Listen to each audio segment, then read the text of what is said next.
WVOX. 1460 WVOX. Now, live from Whitney Media, 1460 WVOX, The Greenberg Report, with Greenberg Town Supervisor Paul Feiner. You can join in the conversation at 914-636-0110. Now on 1460 WVOX, here's Greenberg Town Supervisor Paul Feiner. Good morning. My name's Paul Feiner. I'm the Greenberg Town Supervisor, and today we have a fascinating program. My guest is Steve Flatow, and this is a true story of a man who was driven by passion and determination, and he did something that was truly extraordinary. He's a lawyer, and he challenged the State Department, the Justice Department, the courts, the largest banks in the world. He failed, but then prevailed. He triumphed. He was persistent. He did not quit.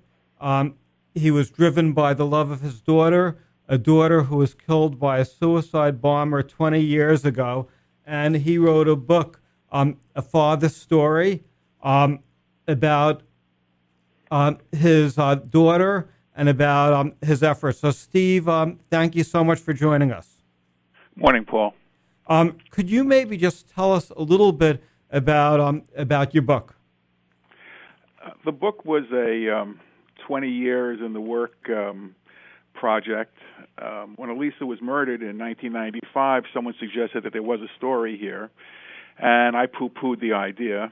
A few years later after that, we started a lawsuit against the Iranian government, and people suggested I write a book about that, and I poo-pooed that idea. But then a few years ago, I realized there was a story here. It's a story about a young girl who decides to take her family on a different religious path, and the fights that we had trying to get some measure of justice against the people who murdered her and arranged for her murder. And we try to sum that up in 200 pages. Now, your daughter went to Israel. She was involved in Judaism, and I guess she was studying abroad.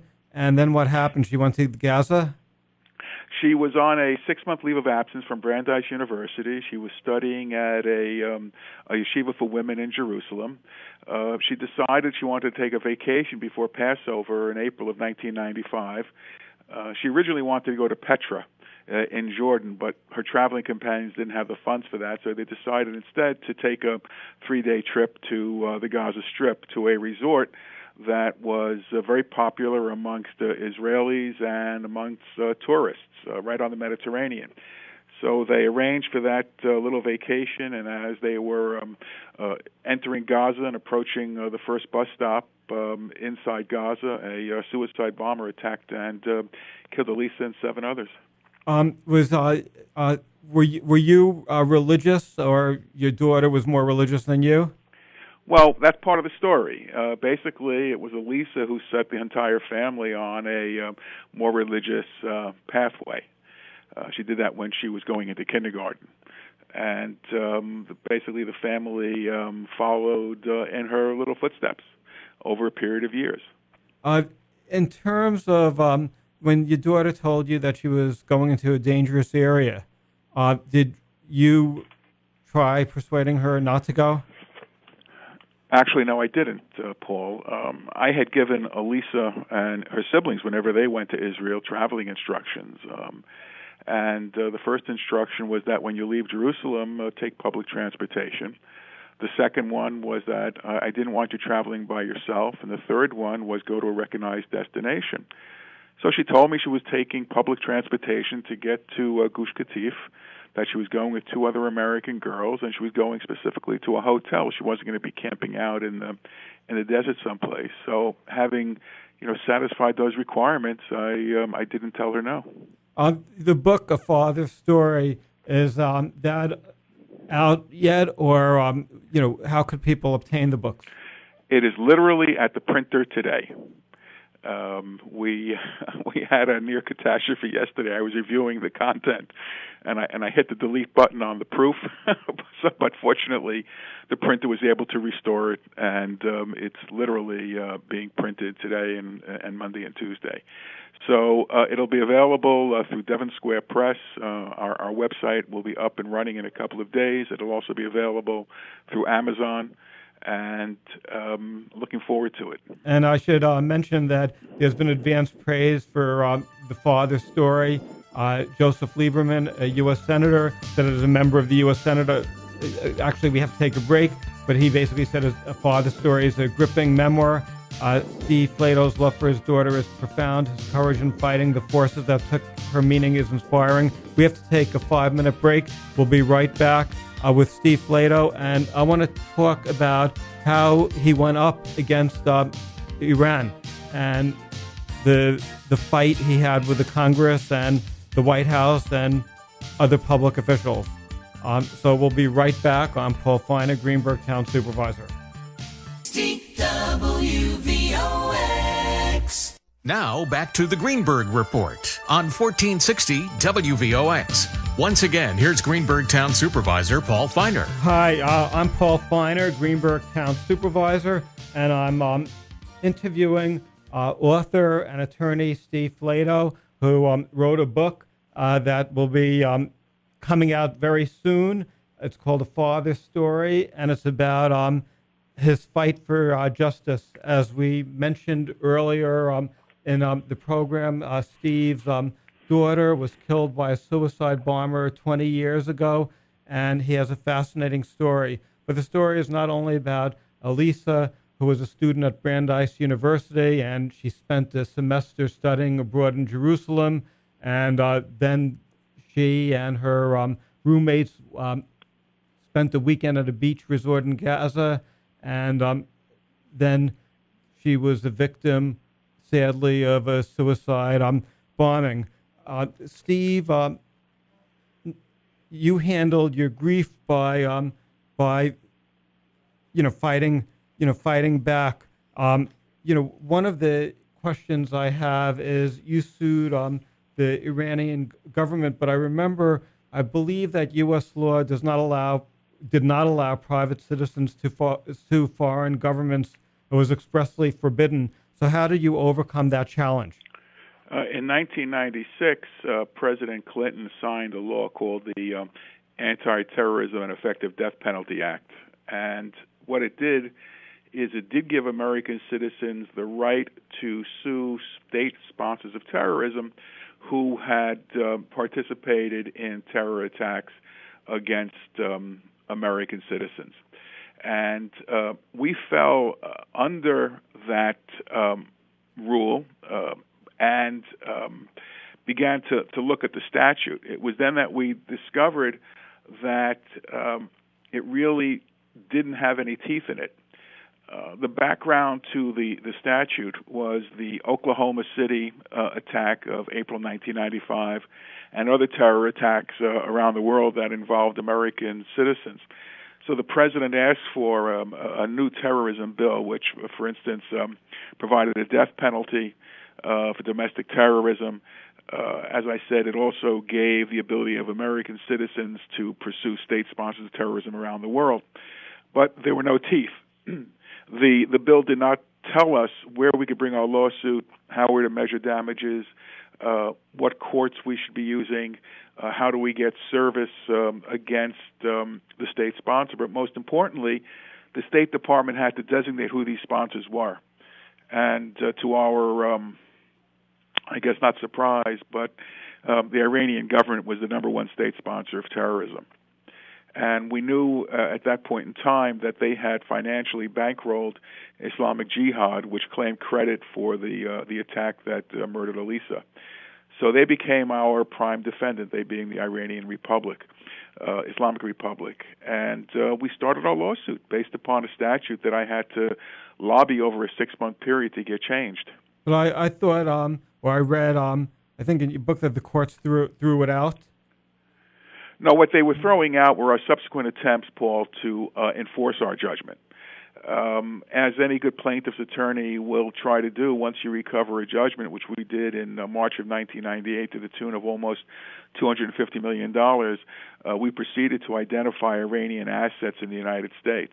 The first asset we came across was the former residence of the Iranian ambassador in Washington, D.C., and we obtained a writ of attachment so that we could literally seize the property.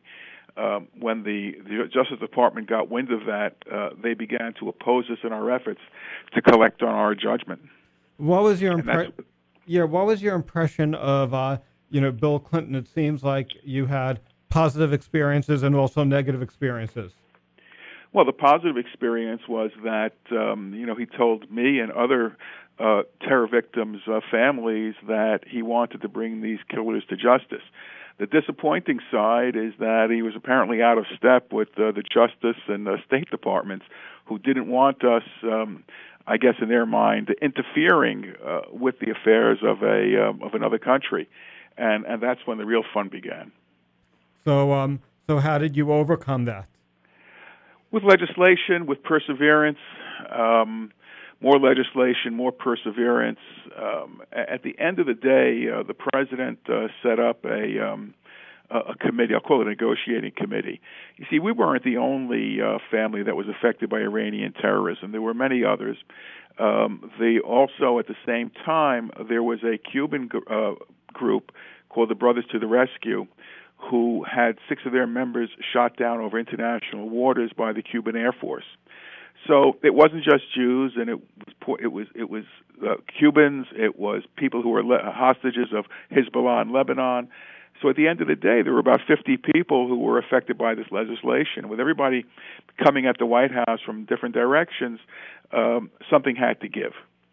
And as I said, they set up this committee headed by Jacob Lew, who subsequently became a Secretary of the Treasury, and he worked out a compromise with the terror victims of the United States.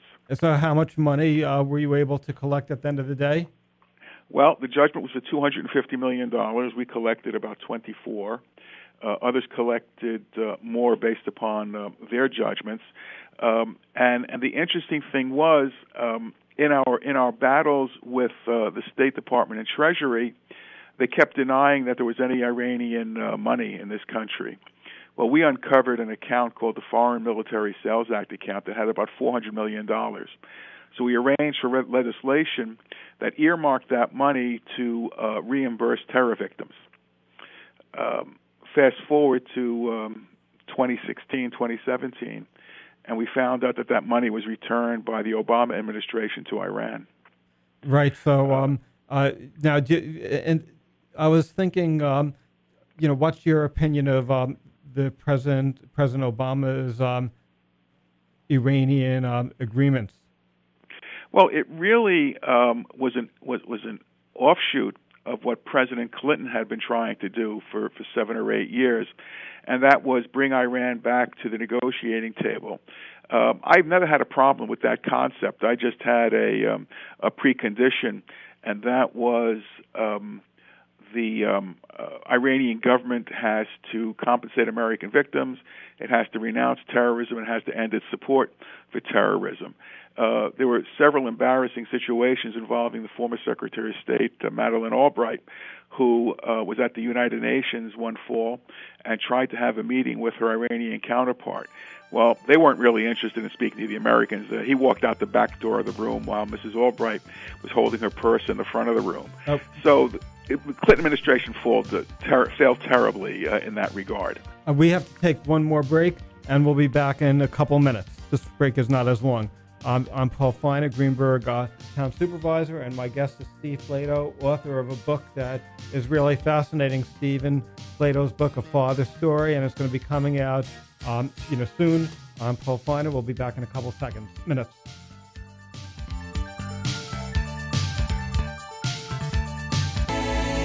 Now back to the Greenberg Report on 1460 WVOX. Once again, here's Greenberg Town Supervisor Paul Feiner. Hi, my name's Paul Feiner. I'm the Greenberg Town Supervisor, and I had the opportunity to read an advanced copy of Stephen Flatow's book, A Father's Story, which is really a fascinating book. Stephen, when is that book going to be available for purchase?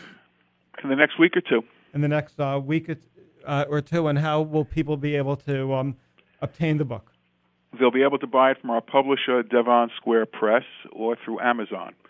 And I'm sure if they call you, Paul, they can get the information to us. We'll be glad to connect with the buyers.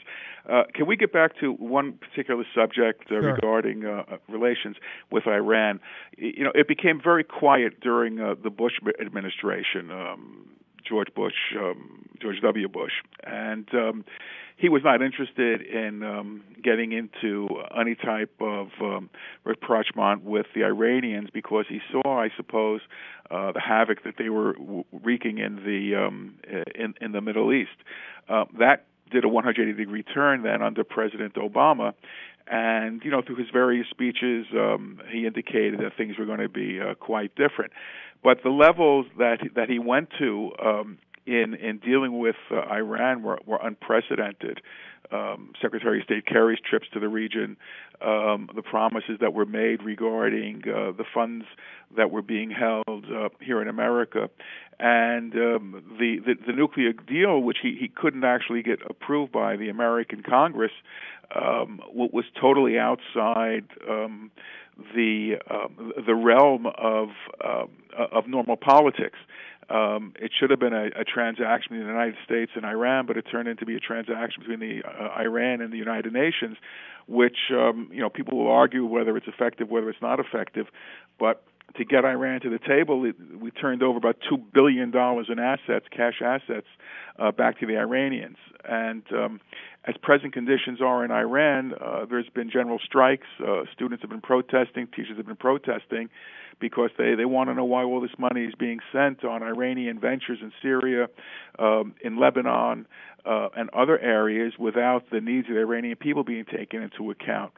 So it looks as though President Obama's actions actually set back the cause of democracy and calmness in the Middle East. So hindsight is always 20/20. I just wish he hadn't made that deal. Right. I should mention that after your wife was killed in a terrorist attack, Prime Minister Yitzhak Rabin came to Washington, D.C. and spoke before a gathering of 12,000 journalists, and he basically said that your daughter's heart was still beating, and that's because her heart, lungs, liver, kidneys, pancreas, and corneas, you donated them to save 6 lives in Israel, and one of the recipients who you donated her organs was an Arab Palestinian. Could you tell us? No, that's we don't know how that rumor started. Okay. It turns out that's called fake news. Okay. It turns out that they did transplant 6 organs, but the situation in Israel was so bad as far as organ donation was concerned that the 3 of the transplants failed and the patients died. That was one of the reasons why we donated Elisa's organs. I had read earlier in the year that Israel had been kicked out of an organ-sharing consortium in Europe because it wasn't creating its own bank of organs. And when Elisa died, I was approached very nicely by the head of the hospital and asked if I would donate her organs. He explained to me that religious Jews do not donate under a misunderstanding of what the Jewish law is. And he said, touching himself, pointing to his own chest, he says, and we non-religious Jews, we just don't do it. And he asked me if I would help. And how could I say no in that situation? You know, Elisa was on her 6th trip to Israel when she was murdered. And every time she came back, she didn't come back just a better Jew. She came back a better person. She was taking something out of the country every time she was there. And at the end of the day, I thought it would be appropriate to give back some of Elisa because of what she had taken out of Israel. And what it did is it created an uproar because here was an American whose kid had just been murdered, and he was doing something that Israelis didn't do for themselves. So Prime Minister Rabin recognized that fact, and he came to visit us in our house in New Jersey a month after she was murdered. How did your wife deal with grief, and how have you been dealing with it over the past 20? You've obviously been dealing with it with the organ transplants, and but how do you deal with this type of grief on a personal basis?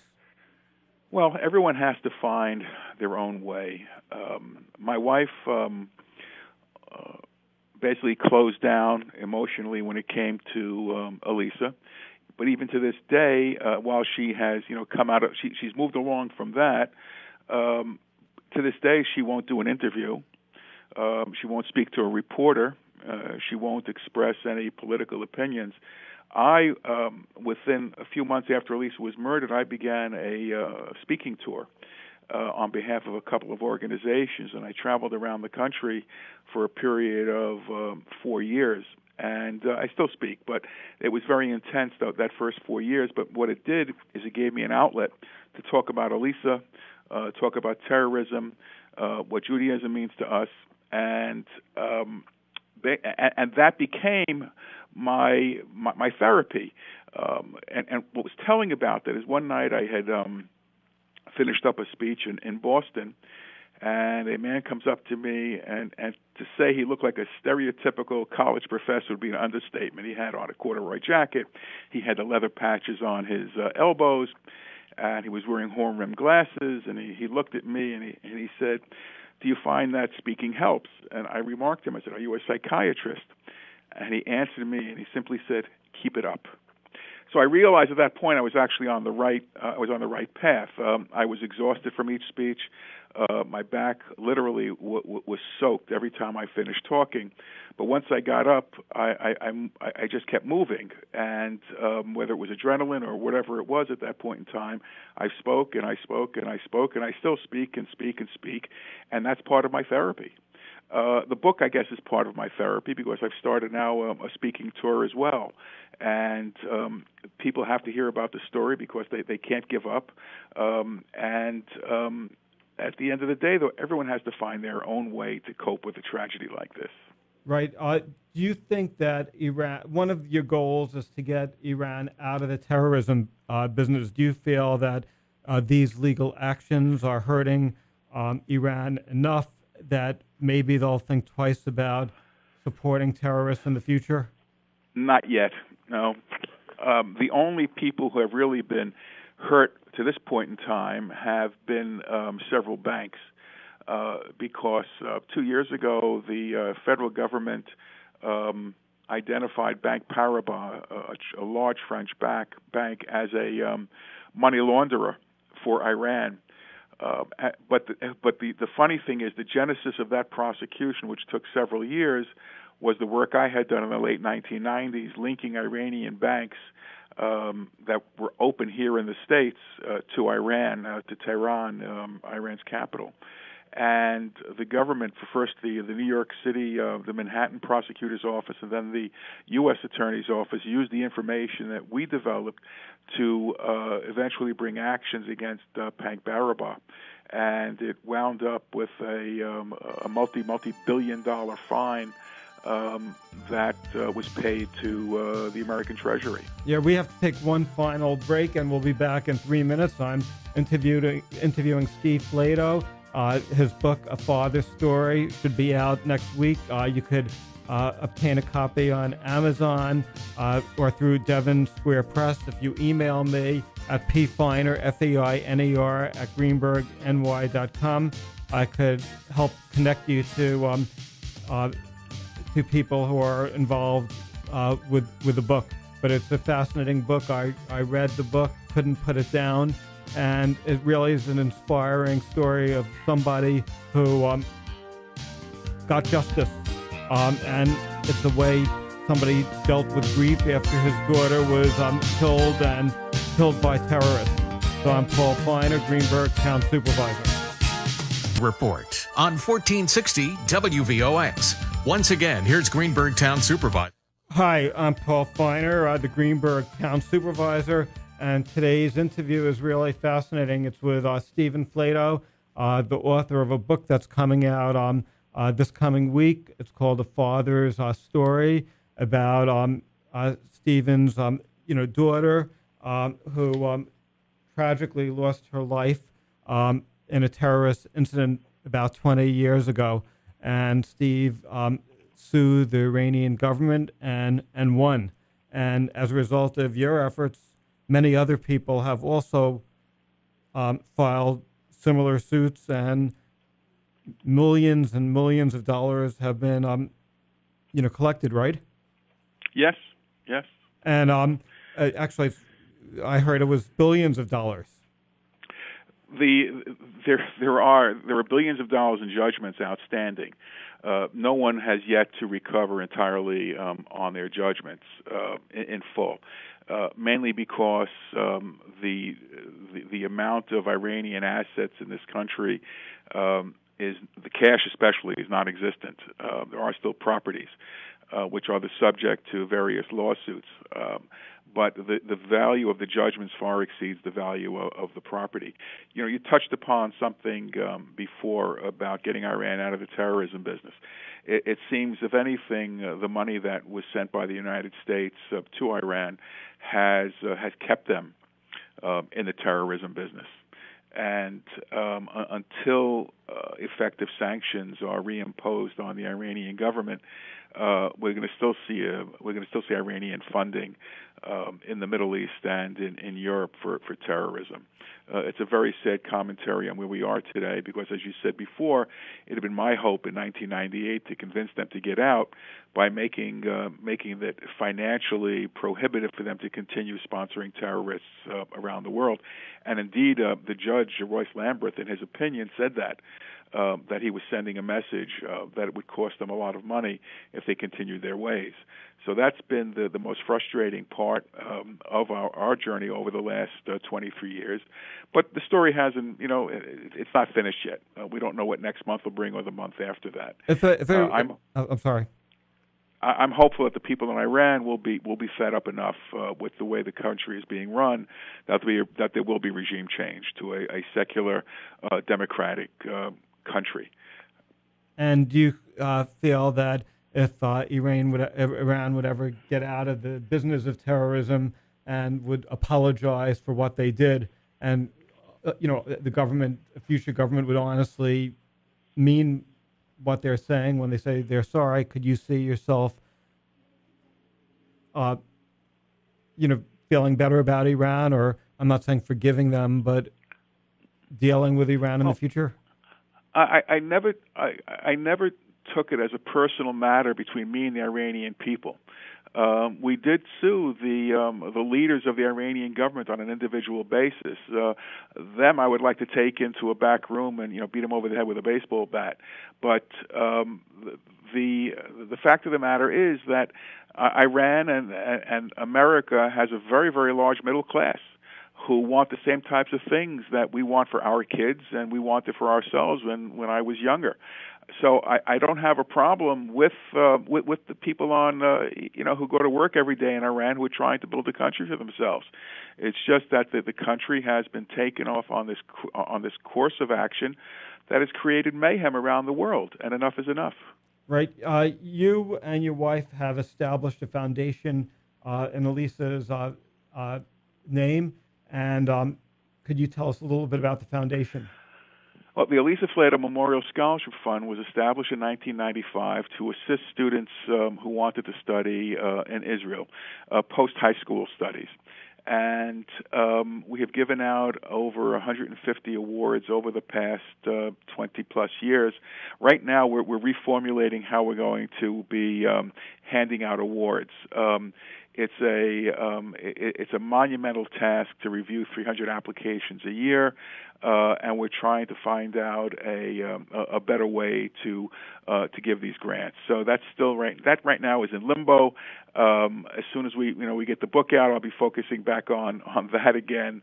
My wife and I don't operate with a support staff. It's basically me and it's basically her, and we try to do things in in a nice way, and it hurts that we haven't given out an award in the last couple of years, but we've been focusing on the book. So Scholarship Fund will be in our attention again as soon as we get the book out. How do you use the money that you recovered?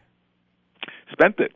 I have people have accused me of being foolish, but I have given away most of it to charity. That is amazing. And which are your favorite charities, by the way? It's interesting you say that. There's an institution in Israel where Lisa was studying called Nishmat. That is the yeshiva for women, and they've become a pet charity of mine. I have been involved with some hospitals, some other educational projects, but I'm not confined to, excuse me, Paul, to Jewish causes.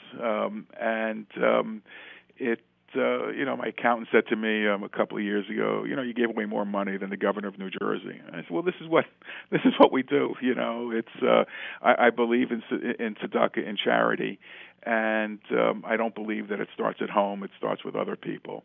And I'm also told that the more you give, the more God gives you. I do believe that everything we have comes from God, and so we try to we try to live up to the ideals of the faith. We have a phone call. I'm Paul Feiner, Greenberg Town Supervisor, with Steve Flatow. Good morning.